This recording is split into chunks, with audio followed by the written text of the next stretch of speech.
Were other humans the first victims of the sixth mass extinction? This is by Nick Longridge, Senior Lecturer, Paleontology, Evolutionary Biology of the University of Bath of the UK. And it's on the conversation. 9 human species walk the Earth. 9! Can you imagine how many different types of humans there were among us? 9 human species walked the Earth 300,000 years ago, and now there's only 1 human species.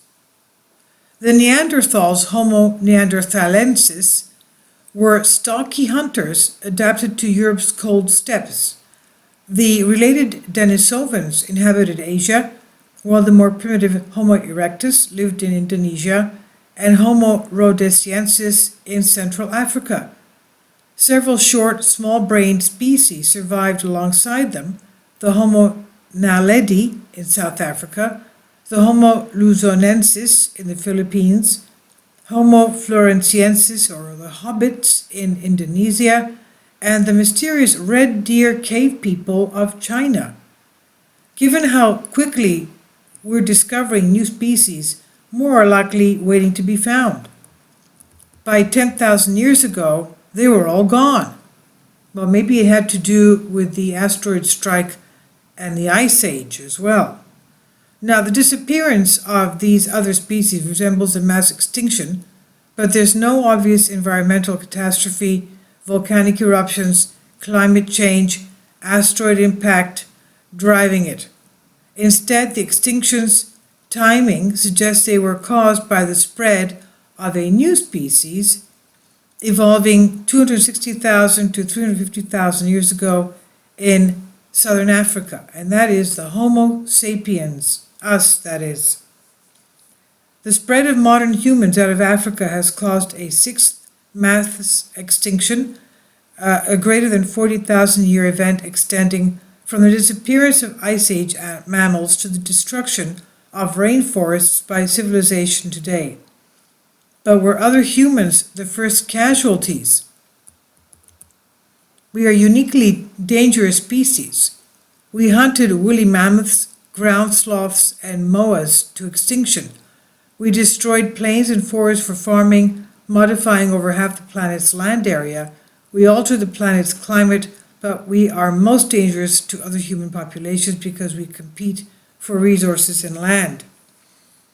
History is full of examples of people warring, displacing, and wiping out other groups over territory, from Rome's destruction of Carthage to the American conquest of the West and the British colonization of Australia. There have also been recent genocides and ethnic cleansing: Bosnia, Rwanda, Iraq, Darfur, Myanmar. Like language or tool use, the capacity for and tendency to engage in this type of activity is arguably an intrinsic instinctive part of human race. There's little reason to think that early Homo sapiens were less territorial, less violent, less intolerant, less human. Optimists have painted early hunter-gatherers as peaceful, noble savages that have argued that our culture, not our nature, creates violence. But field studies, historical accounts, and archaeology all show that war in primitive cultures was intense, pervasive, and lethal.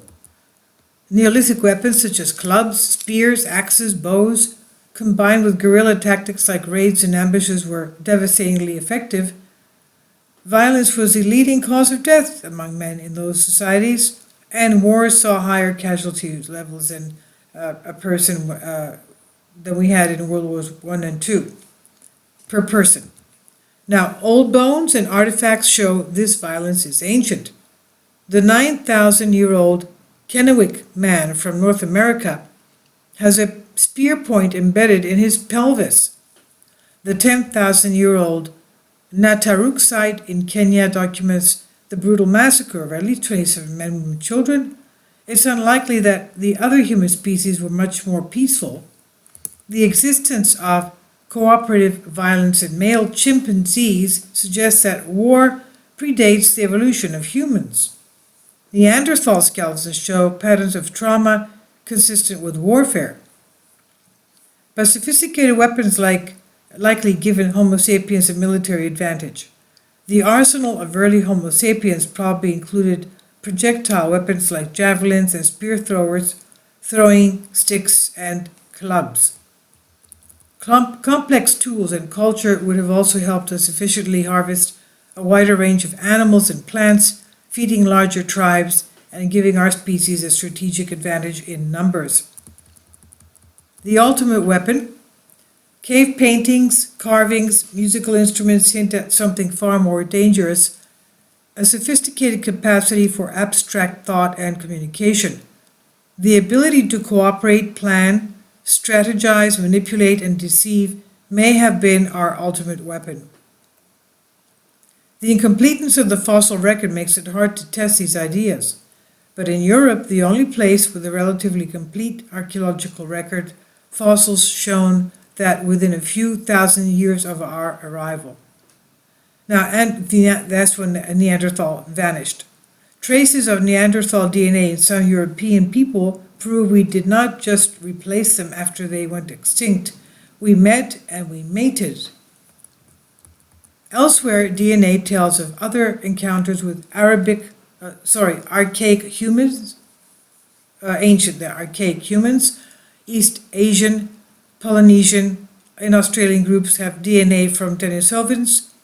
DNA from other species, possibly Homo erectus, occurs in many Asian people.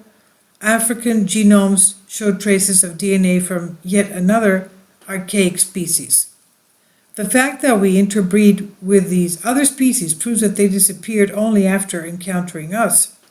But why should our ancestors wipe out their relatives, causing mass extinction, or perhaps more accurately, a mass genocide?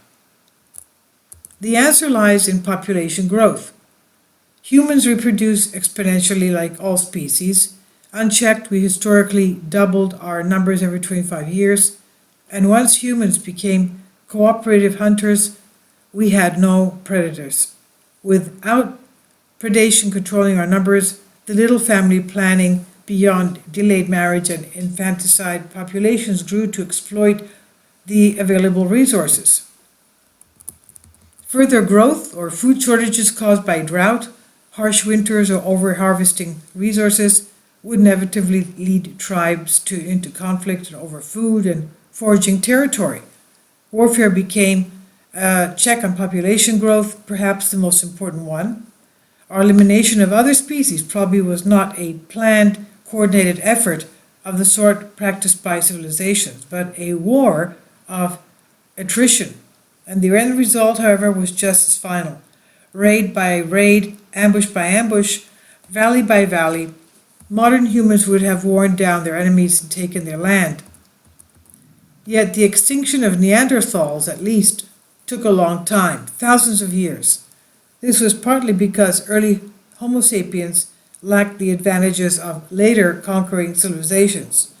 Large numbers supported by farming and epidemic diseases like smallpox and flu and measles that devastated their opponents. But while the Neanderthals lost the war, to hold on so long they must have fought and won many battles against us, suggesting a level of intelligence close to our own. Today we look up at the stars and wonder if we're alone in the universe.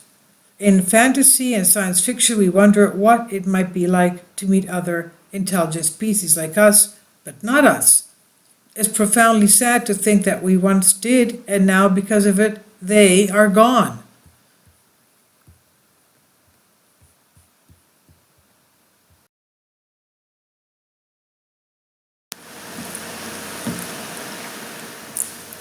If you'd like to join me on my Patreon account, you will hear content not covered by mainstream media. These riveting stories will be based on my research, and I will state my opinions and give my personal insight on diverse and controversial subjects and world events not covered by mainstream media, and not supported by YouTube guidelines.